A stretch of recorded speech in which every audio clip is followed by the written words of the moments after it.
You're listening to the Cricket Podcast. Hello, everyone, and welcome to the Cricket Podcast. We have a question special ahead of the T20 Cricket World Cup. I'm Jack Cope. I'm joined by Ross Legg. How are you doing, Ross Legg? Yeah, I'm okay, mate. Looking forward to answering people's questions. I mean, it's a gift and a curse having so many followers and listeners these days, as we have loads to get through. Yeah, originally what we were going to do, so we released our preview of the World Cup on Tuesday. I think this was going to go out on Friday, although it is actually Tuesday today, so that's quite confusing when you talk about it.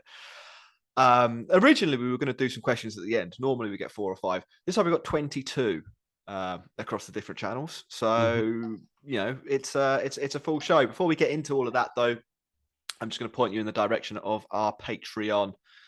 If you check out the show notes, you'll see a link to said Patreon. Click that link. From £4 a month, you get access to exclusive content and a whole community of cricket podcast action, which is presumably why you're here. Maybe you hate us. Some people, I think, just hate watch us. But if you're not one of those people, get involved.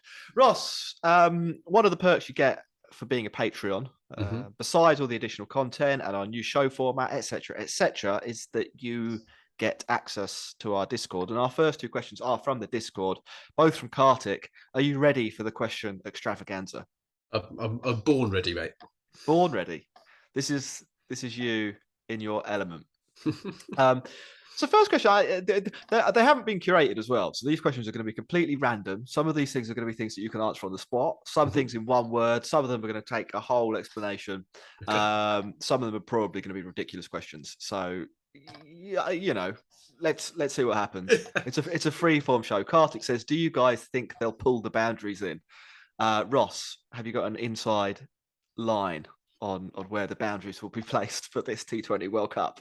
Do you know what? I hope they do. I have no idea if they're actually going to do it or not, but I genuinely hope they do. I think bowlers have had it too easy in T20 competitions, and I think we need to make it even harder for them. Yeah, they did it. I guess this question was prompted because of where the boundaries were for the England-Australia first T20, where they seem to be in a fair way.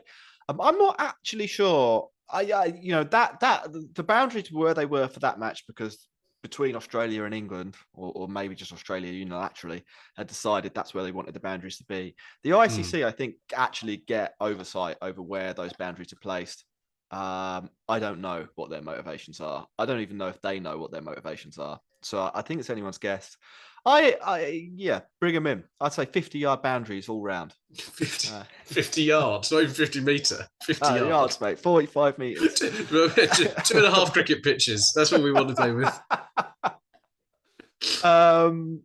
That's a good opening question. I've enjoyed that as a thought.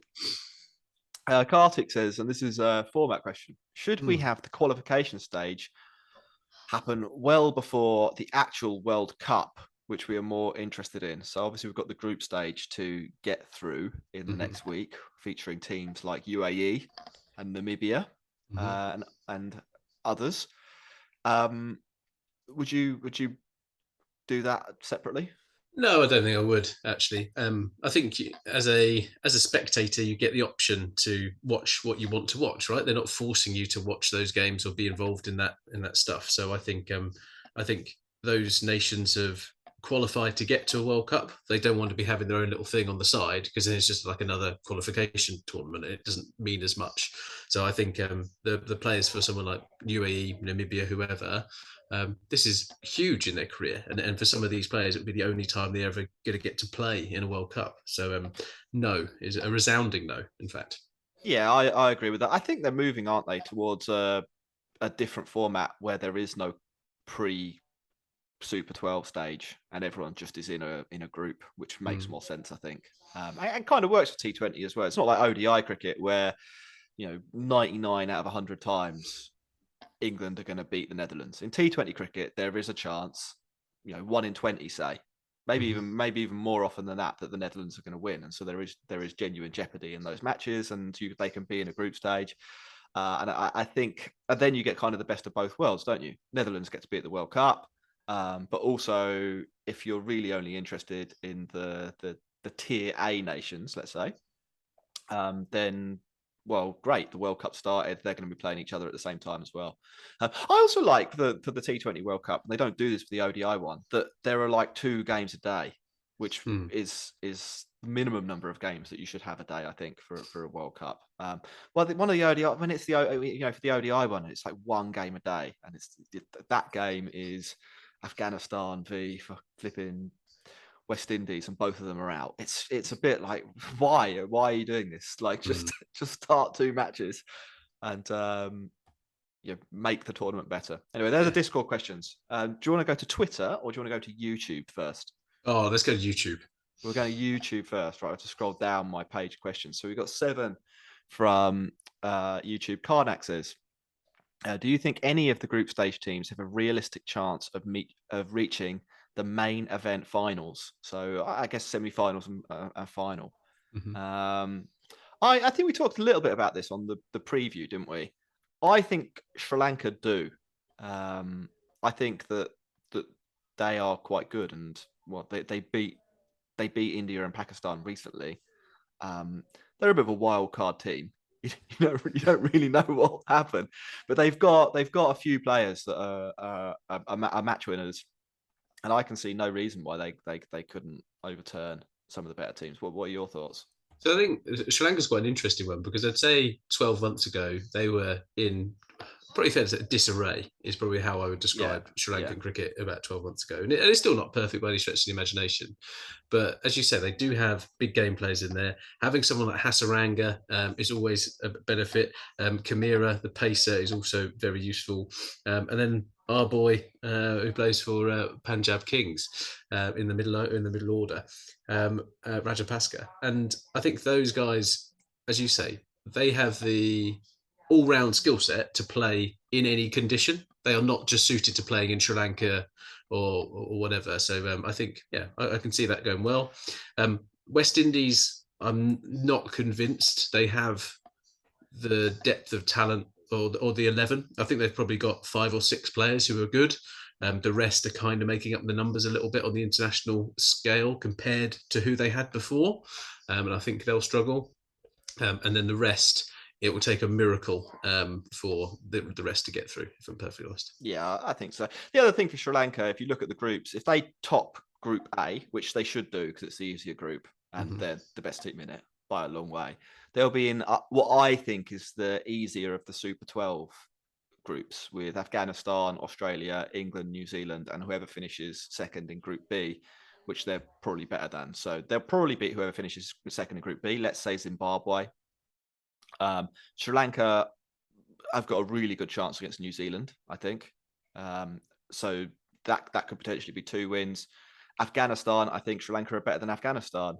So then they probably only have to beat one of Australia or England. Assuming those results go their way. Or some rain happens, right? So there's loads of rain out in at the moment in Australia. Record rain in Sydney. So I do think Sri Lanka have got a realistic prospect, because they're in the easier group in Group A. They will go through into the easier group in Group 1 in the Super 12. They're in form. Well, they were in form. They haven't played any matches since the Asia Cup. But yeah, I actually quite like the Sri Lanka side. So I fully expect them to crash and burn.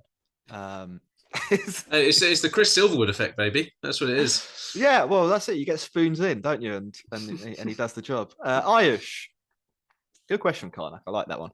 Ayush says, what do you think about Steve Smith's selection dilemma? Do you think he can play that anchor role and kind of string the innings together, or is he too slow a batter? So I really, really hate Steve Smith as a T20 player.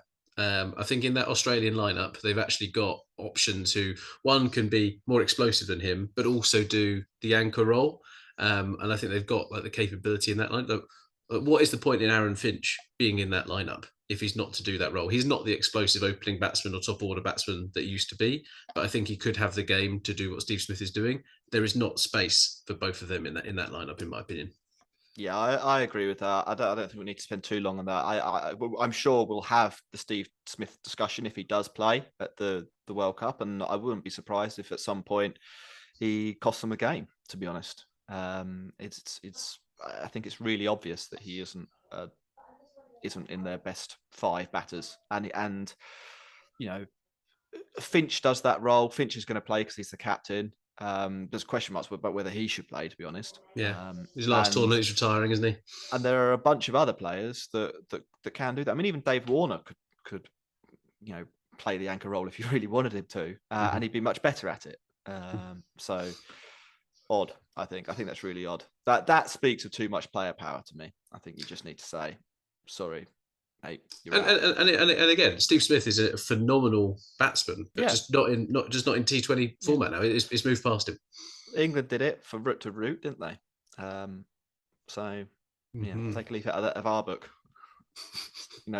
We run the ECB. Yeah, we're reigning T20 World Champions.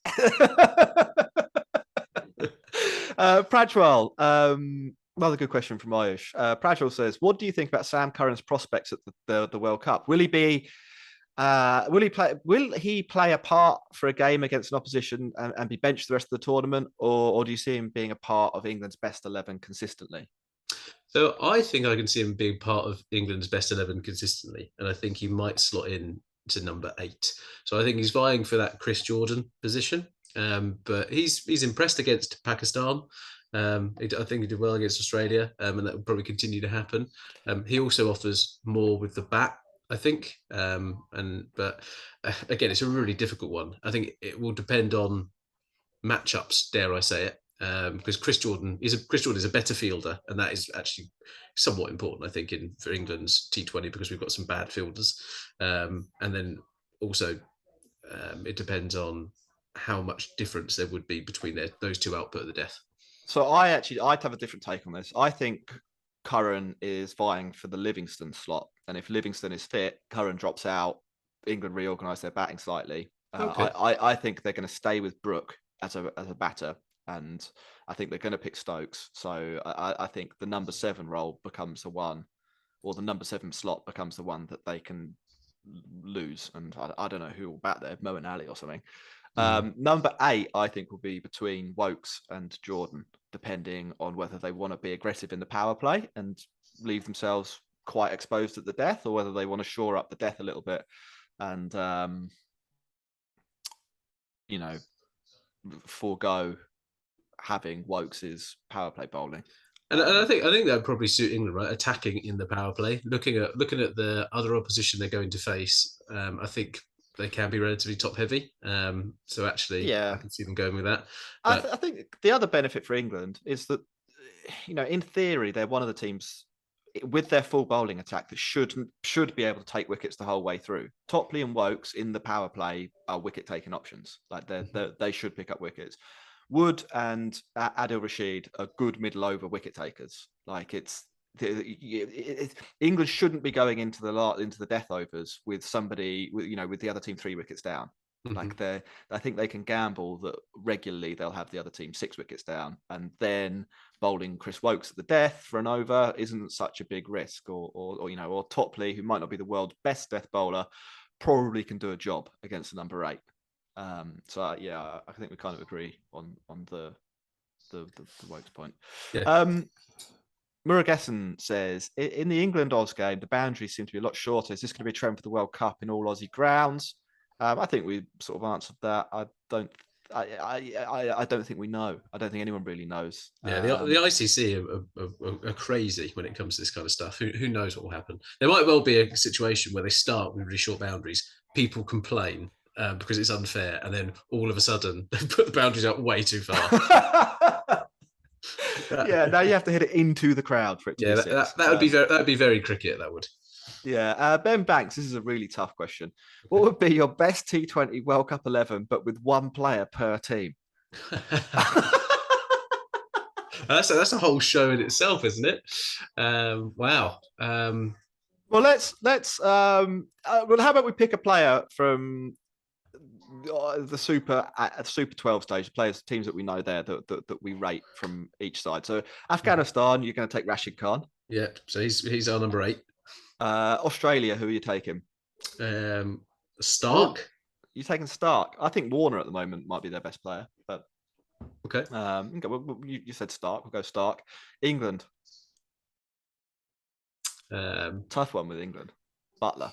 I think It's got to be. Yeah, I think it's got to be Joss. Hey, Butler's a funny one, isn't he? Well, not really a funny one, but because Butler was injured for a little bit, we didn't see him. Like everyone's got high on the Surya Kumar Yadav smoke, which is fair enough. He has had a great year, and then like you see Joss Butler bat, and you're like, oh, is Surya Kumar Yadav really the best in the world?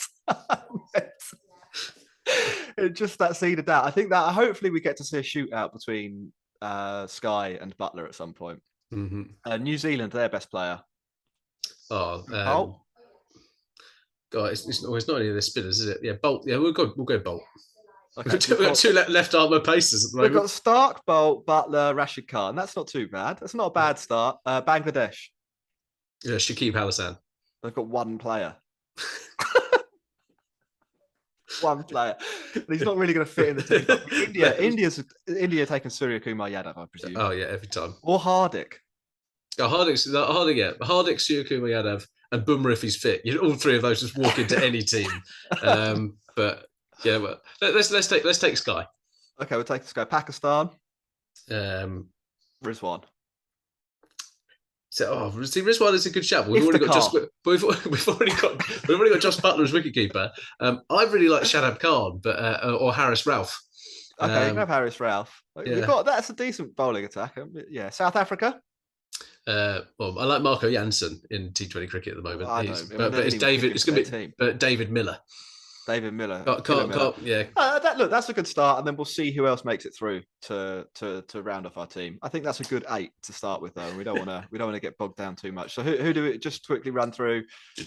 We got Rashid Khan in there. Yeah. We had Stark, Butler, Bolt.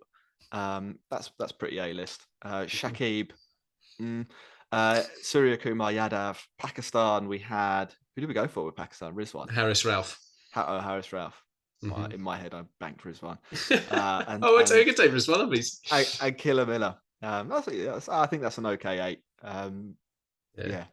Jitter says, which of the following is in greater shambles? The England bowling attack, especially the death bowling, Pakistan's batting, or England bowling?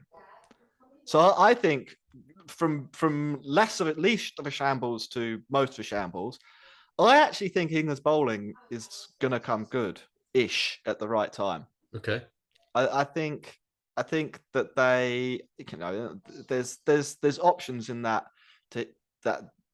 11. They are going to be weak at the death. I think even if they pick Chris Jordan, there's no scenario where they're not slightly exploitable at the death. But I think they will take wickets through the middle overs with the pace of Wood, with Adil Rashid. And I think Topley and Wokes, as I said, are genuine wicket takers in the power play. So I think that will cover off their death to some extent. Then I think India's bowling is the second best, second worst. It's the same, isn't it? They've got a death bowling problem, that's for sure. Bhuvi's not as bad as some people say. I don't think. If you look, I looked at the data on this in a little bit of detail. Bhuvi has basically regressed to something like average for bowlers who bowl at the death in world cricket and the IPL over the last 2 years. Goes at about 9.5 and over in the Chris Jordan ballpark. To be honest, like quite exploitable, but also not the worst option you'll ever see in that role. Yeah, I think you're taking 9.5 pretty regularly. Yeah, and that's what both international cricket. I think Bhuvi's slightly under that, and Jordan slightly over that.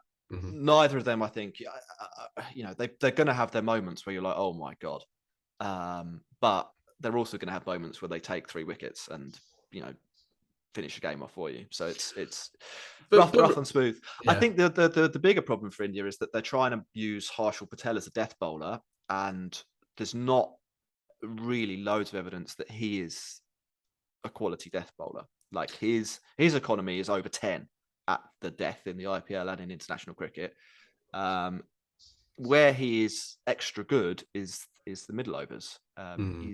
He's almost like a Benny Howell type player, and that's a bit of a reference for English listeners. I think Harshal Patel he's got like a bazillion variations. He bowls a little bit quicker than Benny Howell when he goes pace on. In those middle overs, it's quite difficult to regularly score off him, and he'll generate wicket-taking opportunities. If you look at his performance in the IPL over the last 2 years, he's in the top 5 for economies in the middle overs and the top 5 for wicket average. That's it, bowling average in the middle overs of the Indian options that you could select. In fact, no, I think of the IPL in general. So it's both. He's got a threat both ways there. They're trying to use him at the death. I don't like that. Arshdeep is fine though. So if you bowl 2 overs of Arshdeep at the death, 1 of Bhuvi, 1 of Hardik, I think you can solve that. And then maybe India are better than England's bowlers. I don't know. What do you think? Yeah, everyone knows Bumrah is the biggest loss in that team, and anyone who doesn't think that he's in their top 3 most important T20 players is baffed as far as I'm concerned. He offers so much. I think Chahar is injured now, and I think there was a conversation around whether they were going to use him in kind of that role. That's been kiboshed, and I think I don't think bringing back Mohammad Siraj is the right decision for bowling at the death. Like, he struggled in that role at RCB, and he can be as fire as he likes in Test cricket, but I just don't think that's going to translate to causing anyone too many problems at the World Cup. Yeah, I mean, I can see Siraj as a kind of not almost a power play specialist, but I don't know if that's what India need. I mean, India's bowling and England's bowling are probably relatively similar, I think, in that both of them can take wickets in up front. India miss out on a seamer who can cause damage in the middle overs because they don't use Harshal Patel that way, and they do use him at the death, which creates a weakness. I think that they could solve that though by backloading Arshdeep, bowling him at least 2 of the last 5 overs. If I were India, my script for the last 5 overs would be Chahal bowls the first of the last 5, then like Hardik or whoever, doesn't really matter. Let's say Hardik. Hardik's an interesting one. Hardik's very good against, or is a good option against top order batters. But not such a great option against lower order batters. His economy rate doesn't come down against number 8s, which is a little bit odd, but maybe he's a bit predictable. Against top order, he's fine. If you could bowl into top order, maybe you give that over to Harshal Patel. Then you go Arshdeep, then you go Bhuvi, then you go Arshdeep, or something like that. I know people want to bowl the 19th over with their best bowler. Sometimes you have to go away from that and just accept that you don't have the tactical flexibility. That's what I would do, and that makes Pakistan the worst. Well, they've got a soft underbelly, haven't they? In that middle overs, like the way in which they've tried to use Hyder Ali and stuff. I think we're talking about batting. So Hyder Ali still with the bat is still a useful option, I think. But below, even like Shan Masood, is just an anchor at 3, right? But they've already got 2 anchors at the top, and those guys, all 3 of them are capable of batting the innings and getting them 70, 80 runs. But as we know, Pakistan's approach is to hit 160, 170. That is their whole conservative thing, and then bowl well. I think they need to be trying to use Asif Ali better. Iftikhar isn't that great, and Kaushal, as we saw, not very good at all. So definitely like 130 batting first today. Yeah, there we go. It leaves a lot to be desired if the top 2 don't go on. Fortunately for them, for the last 2 years, all they've done is hit runs, so it's kind of worked out. But some risks in that team. The only other saving grace is how do they use Shadab Khan and I'll continue to bang that drum. He should be batting more for them. Right, last question from YouTube. Dixit says, I think Sky and Mark Wood will be the MVP during the World Cup. What about yours? Who do you think will be I think Hardik Pandya, player of the tournament for me. If he stays fit, there's no reason why he can't do that. I think Mark Wood won't play every game for England, which I think is will rule him out of that position. And Sky, it'd be interesting to see how Sky plays in Australia. Actually, probably really well. Yeah, quite possibly. Yeah, if I know Sky, yeah. Right, cool. So that's YouTube done. We're over to Twitter. Random Cricket Stats. That's an interesting name. How did you? Yeah, would you call your son Random Cricket Stats? Maybe. Are West Indies more likely to miss the Super 12 or win 3 games in the Super 12? I think probably more likely to miss the Super 12 because they're in a bit of a tougher group. But I'd rate their chances of missing the Super 12 as 20%, and their chances of winning 3 games in the Super 12 is about 10%. Okay. Yeah, no, I get it. Both both can happen. conceivable, but Yeah, unlikely. I just say their bowling lineup should be too much for some of them, but at the same time, like their batting leaves a lot to be desired. Yeah. Ujwal, what are the West Indies' chances of not qualifying now that there's no Hetmeyer? Well, I think I said 20% there, and I'd probably stick by that. I reckon 1 in 5 times they don't get through that group. Yeah, Evan Lewis is great. Is a really strong opening batsman.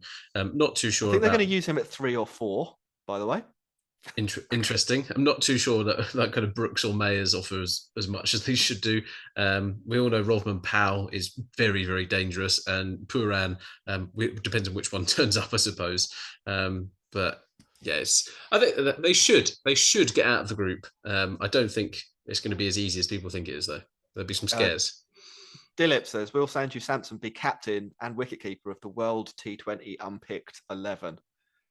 He's my captain every single day in my life. Like literally, like Sanju should be in that team. Yeah, I absolutely. There's a few players who are going to miss out. I mean, Cameron Green not being there's a bit of a shame after what he's done in the last few weeks. I think Nathan Ellis not being picked for Australia is kind of baffling as well. There are a couple of other Indian players you could probably throw into the mix. Shimron Hetmeyer, was he unpicked? I guess he was unpicked. He was picked and then he was unpicked. He'd be in with a shout. There's a few big players not about. I mean, apparently Sunil Narine was available. They didn't pick him. Maybe the best bowler in T20 cricket at the moment. Would you want Sunil Narine as wicketkeeper in T20 and captain? I don't think so. So let's say yes, you're right. Sanju Samson would be the wicketkeeper and captain. Abe Warrior, how would you rank the middle order of the qualified teams in the Super 12? That's a pretty tough one. I think probably taking England at the top. So the middle. So where does the middle order start? 4 to 7. Yeah. So England's middle order will be something like Stokes, Brooke, Livingston, Moeen Ali. That's pretty good. You know, if they were your 4, if they were the only 4 batters you had, and it was like you and I standing in, you'd still win games at this World Cup. I reckon. So they're top. Yeah. India are probably second. Yeah, because Sky and Hardik are. But then in India have what? Sky, Hardik. Who's 6 for them? Because Dinesh Karthik is kind of 7. It could be Dinesh Karthik. It could be Rishabh Pant. Akshar Patel. Patel's in the mix. Good players. It's a good middle order. I don't think it's as good as Livingston and Moeen Ali and Harry Brook. Although it is very good. South Africa. South Africa's is not bad. Who have they got? So Riley Russ has been back 3. Do we include him? Markram at 4. Markram's okay, isn't he? Markram's at 4. Killer Miller. Yeah, David Miller's good. Yeah, was it Clarkson? Yeah. Look, they've got a bit of pop. Tristan Stubbs, a little bit of pop there.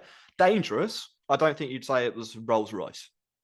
Yeah, that's fair. Pakistan's terrible. Bangladesh is terrible. Afghanistan's unfortunately is terrible, and Australia's is pretty good as well. Australia's also.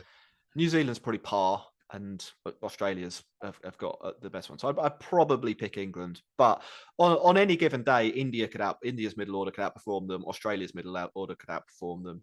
Probably, a couple of other teams as well if they got going. South Africa and New Zealand. And there's a few Sri Lankans if they get, assuming they get through that can really cause damage. People still underestimate Rajapaksa. It still makes me laugh. There's a load of variance in T20 cricket. So us saying this doesn't mean it will necessarily happen, by the way, for people who don't understand that. No, what we say is true. Come on. Chintan, which relatively unknown, underrated players do you think will wow us during this World Cup? Oh, that's a good question. That is a tough one. That is a really tough one. We've seen a lot of T20 cricket recently. We had a World Cup last year. We've had 2 IPLs in like the last 18 months because the last IPL was on this time last year. Is that right? Mm-hmm. Yeah. So we've seen a lot of people. I don't know if there are that many unknown quantities in this World Cup. If you haven't seen Harry Brook bat, and there'll be a lot of people, particularly among the Indian contingent in our audience, he's pretty good. There's a lot of people who haven't seen Surya Kumar Yadav bat in world cricket, and they're in for a treat. It's a trick. I don't know if I can name somebody who's completely under the radar. I've got two, two, and purely on the basis that I've named Surya Kumar Yadav the best player in the world. He's good. Yeah. Well, thanks for that, Jack. So I think based upon their Asia Cup exploits, I think there'll be someone in the Sri Lankan ranks. So I've talked about Rajapaksa, but people kind of know from the IPL. Nasanka hit some runs from Asia in the Asia Cup, and so did Zardan. Or Zadran, I think his name is, for Afghanistan. Yeah. And so there's a couple of people there who might continue in that vein, who people probably wouldn't have heard of. I think everyone has heard of all the England players. Everyone's heard of the India players. New Zealand have gone pretty run-of-the-mill in terms of their selection. Yeah. And then Australia, you're not getting surprised by Stoinis, are you? No, that's what it's. Yeah, there aren't that many wild cards. So sorry we haven't got a great answer for you there, but that's it's going to be exciting when somebody does emerge. Yeah. Well, and that's where some of like Group B or Group A in the qualifying rounds actually could spring a surprise or two for people, right? And actually that's what can be exciting. So look out for Mark Watt, the left arm spinner from Scotland. GB says, what's the over-under on the number of teams winning while chasing? So I looked into this for Australia, and it's not huge toss bias. In the UAE, there is, because of the dew and because the pitches are a little bit weird. And because I think in that World Cup, lots of teams just forgot how to bat first. And it didn't make for a great spectacle. I expect that there will be a bias because I think that teams will still not be great at batting first. But what we've seen in the warm-up matches so far is that the decks have been pretty true. The boundaries have been relatively short. I think that will even it out a little bit. If it was more than 60-40, I'd be surprised, and I think it would be less than that. What do you think? No, I hope so. Yeah, I think on that one we have there's no control over that. So I think it shouldn't be more than 60-40. And I also think that some of these teams have the players to hit mammoth scores in Australia batting first. They're actually going to be really difficult to chase down. So I think it should be a little bit more balanced. If you look back to the last World Cup, there's a few teams that have, I think, changed their approach as well. I think India are going to be more aggressive, and that will make them a much more dangerous team batting first. I think Australia will be more aggressive, and I think that will make them a much more dangerous team batting first. Australia as well. They won the World Cup, and did they chase 7 out of 8 matches and lost the only time they didn't chase? So that tilts things. There are a handful of very, very good chasing teams around: India, Pakistan, and Australia. I think with more even tosses, that will balance things slightly, but also I think there are a few teams that have evolved in the last year, and that should help as well. And the pitches and the lack of dew, also all top factors. Abe Warrior, how many of the Premier players of the major teams do you expect to retire get replaced at the end of this tournament? 5. You can 5. No, I don't know. There's a few that will call it a day. I think England will move on from David Milan. I wouldn't be stunned if Stokes walked away as well, actually. I think that India could have a big overhaul. I think Rohit Sharma could go. I think Kohli could go. Pakistan, who knows with Pakistan? New Zealand, I can see Kay Williamson hanging up the T20 gloves. I think it could be a little bit of a change. See Warner going from Australia, maybe. Well, maybe not actually. He wants to be captain, doesn't he? So a few. Abel Christopher, your finalist for the World Cup. You pick one, I'll pick one. England. Can England play India in the final? I don't think so. I think it might have to be Australia. England, Australia in the final.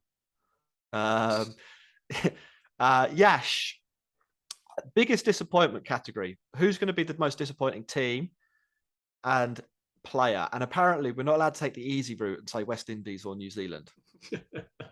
New Zealand is exactly where I was going to go as well. I think after Pakistan's strong showing last time, they're going to disappoint a couple of people in Australia. I'd agree with Pakistan. I think that their best bowler's really questionable. I think if Shaheen Afridi is not playing, they're Yeah. saying he's going to play, but I can't imagine he's going to be fit for this whole tournament. I think Yeah. you saw it against England. I think they'll really struggle. Harris Ralph and Shadab Khan can't do everything themselves, and Mohamed Nawaz is a decent spinner, but it's not going to set the world on fire in Australia. So yeah, I'd agree with that. Player wise, I mean, like a lot of people probably still haven't noticed Kane Williamson isn't that good at T20 cricket anymore. Yeah, that's fair. I don't know if we're allowed. I haven't said New Zealand there, but I've said a reason why I think New Zealand will underperform. Rakayu, which team has the best bowling attack? Ooh. Australia's is pretty good. Like Adam Zampa is a good spin option in Australia. Knows how to bowl there. Stark, Hazelwood, Cummins, and whoever else is going to play with. I think that's pretty Green handy. Or Stoinis. It's pretty good. I think it's okay. Cummins can be got at, I think, and I'm not absolutely in love with Stoinis and Green, and Stark has been bowling better, but isn't the force that he was a few years ago. So I don't know. No, it's just home advantage for me sometimes. I think it does benefit certain players. I can look, I can kind of get behind that. I think South Africa's got quite a nice variation.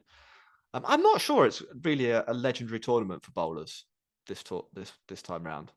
No, but I think the South Africa shout is pretty good. I think for me they're the outside ones as they are for every World Cup, the dark horses, I suppose. But Norkia, Rabada, Shamsi if he plays, Maharaj is okay, and then the kind of the backups in there and kind of Ngidi and whoever else. So it's not too bad. So 2 more questions. One from Ag, which you answered basically. How important will the toss be? We hope not that important. We think it won't be that important. It's overplayed in general, I think, the toss in T20 cricket. There are a couple of places in the world where it is important, and we've seen a lot of cricket in one of those in the UAE recently. A lot of that is down to the dew. That shouldn't be a factor here, and in non-dew places, it's quite close to 50-50. It's also an easy get out of jail free card, isn't it? But people use it to protect their teams to go and be like, oh, we only lost because we lost the toss. Teams have to adapt to be able to do bat in the first innings or bat in the second innings. Like it's not an excuse just to always blame the toss. Like the teams know how T20 cricket works. Like, it should not be used as the excuse that goes through this. Maybe we run a poll, Jack, on Twitter later on today to see where people think how important it's going to be. Yeah, maybe. You can do that. VJ says, why have South Africa failed to win the World Cup, considering they always have a good team with some of the best players in the world? That's a good question to end things on. Ross, what's your theory on South Africa? Are they just king bottlers? I think on the previous show, I had a dig at Lance Klusener from the 1999. So that's there's definitely an element of that. I think there's probably a lack of experience of actually playing in those situations to kind of get them across the line. Like Australia, unfortunately, have just winning through their blood, right? And so do India. They know how to win. England kind of managed to do it at the last World Cup, but also underperformed somewhat. So I think it comes down to experience, but I reckon we'll get a new T20 champion this World Cup. Do you? I don't. I think it will be one of England, Australia, or India. I think Australia probably slight favourites. South Africa, why do they always lose? I mean, they've been pretty unlucky. You have to say that as well, don't you? It is astonishing the run of like ridiculous stuff that they've managed to accomplish. Some of it is self-inflicted, like going way back to 95 World Cup. They played Paul Adams instead of Alan Donald. I don't know. I think they were like worried. They think they thought that Paul Adams was the answer to Brian Lara. He wasn't the answer to Brian Lara. I mean, how thick can you be there? Then there's the 99 World Cup that they had 2 chances to knock Australia out. Gibbs dropped the ball. And Gibbs might be the greatest fielder to ever play the game. Him dropping the ball is nuts. Then there's that the Klusener bottle, as you pointed out. That's Grant Elliott. Grant. Then you go for all Grant the Elliott beating him. got Grant Elliott, and you've got the one where they've got two rain rule situations. One where the Richie Benno made up the rules and the rules didn't work. That knocked them out. and then that was what, 92, and then there was the other one in 2003 where they didn't tell the people batting the number of runs they needed in a Duckworth-Lewis situation. So they didn't take a single off the last ball of the over they knew was going to be the last over of the game, and went out when they needed 1 run to win. Bad luck and idiocy. Yeah, and that's cricket, baby. I mean, bad luck and idiocy is I would say that's 90% of the reason that the sport is so good. Is bad luck and idiocy. Good way to end things. A final plug for our stuff. During the World Cup, we're going to be doing shows Sunday, Wednesday, and Friday. We're going to try and do as much of that live on YouTube if you like, and we'll post those shows so that you can see them, so you can click notify. The best thing to do if you want to get involved via YouTube is to click subscribe. If you're not on YouTube, same advice really. Click subscribe on Spotify or iTunes. Leave us a review. We've got a good one in. Actually, and we'll read that out on a later show from a divorced dad who said that we'd improve their life, which is nice. We're on Twitter and Instagram at the Cricket Pod, and Patreon is the best way to support the show directly. That is in the show notes. I'm really excited about the World Cup. Thanks for all those questions, by the way. 22 questions. We've made a whole show out of it. Had a lot of fun answering them. Keep getting involved during the World Cup. Absolutely. We're going to have a good month. See you later. Goodbye.